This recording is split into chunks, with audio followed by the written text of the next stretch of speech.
Good morning, everybody. Wanted to introduce myself. My name is Aaron, and this is my grow space. That was a little path micranthum that I have recently brought into flower. Very, very proud of. I've always loved this orchid. Um, but yeah, I wanted to do a little introduction of my grow space and of myself. Um, my name is Aaron. I've been growing orchids for about 8 years. I grow in Colorado. Most of my growing I do out here in the sunroom, which gets really good south light and western light, which isn't a lot right now, but that gets a lot better during the summer. And this pretty much dissipates down to nothing during the summer. But right now we're in the thickest of winter. We're running around 60 degrees in the grow space, about 55% humidity, which is pretty good for Colorado. We are dry throughout the year. We get a little bit of humidity in the spring and fall, but for the most part, it's pretty low humidity. This is a Nepenthes truncata that I've been growing for many years now.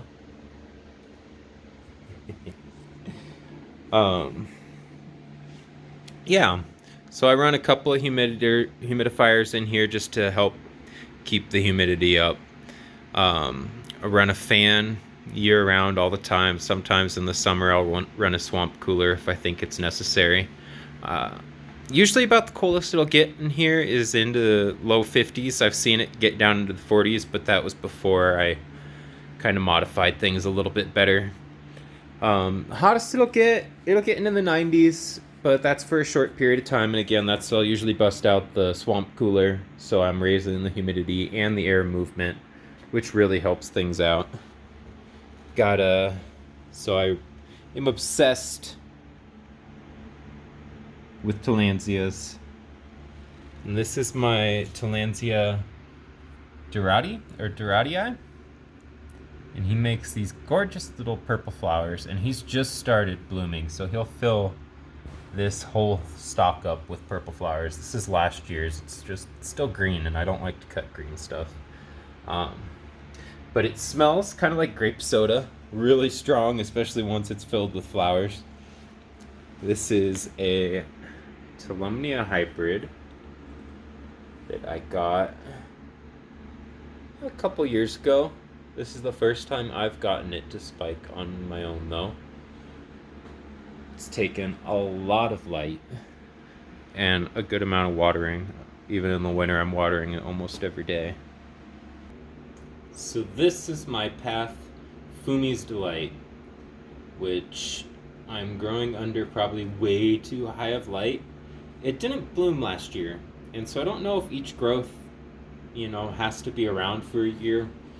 But I think as a result of my extreme high light, I have developed a flower with no flower spike. Just a flower sitting on top of the foliage. So, lesson learned. Won't happen again. And here is my Fairyonum, which I did not bring into spike myself. I got that guy this fall. And he's been open for, at least a month. Over here, I've got an Oncidium, which when I got all of my orchids in the beginning, I did not keep any of the tags. So any of my bigger, more specimen-sized plants probably have no ID. Like this guy. I think he's got some Nelly Eiler in him. He's got a really nice, sweet smell. In the winter, he produces bigger flowers with this kind of, very bright orange, kind of a coral almost. I don't know, it's gorgeous. Love that orange.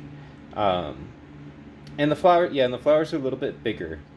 Now, come summer, the flowers will get smaller, and instead of having more of a solid color here, we will end up with a yellow lip with a dark orange pattern. So it's kind of fun. I think the scent is pretty much the same, but I haven't really compared. So this is another one of my older plants, a no ID path. I think it's got some venustum. Is that how you pronounce it? I'm not sure, but it's a mottled leaf type path, and it does wonderful for me. Just blooms like crazy, usually in the winter. Right behind him, I've got an Appletonianum, which is just, I love that shade of pink. It's just the prettiest flower. And this guy is kind of having the opposite effect of my Fumi's Delight. The stems are incredibly long on this, like, just ridiculous. It's gotta be about 2 feet long. This is a grocery store fowl that got a while ago, who literally will stay in bloom for like a year and a half. This is another one that I got at Home Depot. And it seems like all of my no IDs are in bloom right now, so sorry about that. This is where they grow though, which is my east facing window inside the house. Keep this around 72 degrees, lowers to about 68 at night, a little bit lower the closer you get to the window, especially in winter because it's just so cold outside. I grow some nepenthes. This guy's got a picture up here, kind of hidden by this is a Voodoo lily. And I had no idea he was going to get this big this year. Last year I gave them bone meal and they just went nuts.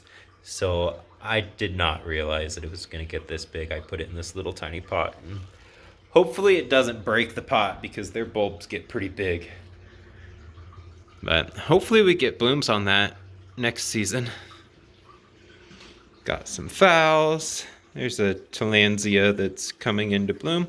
It's not where I keep him. I watered, so need to put him back still. Got this is a bladderwort. Blooms year round, and I just keep distilled water in there.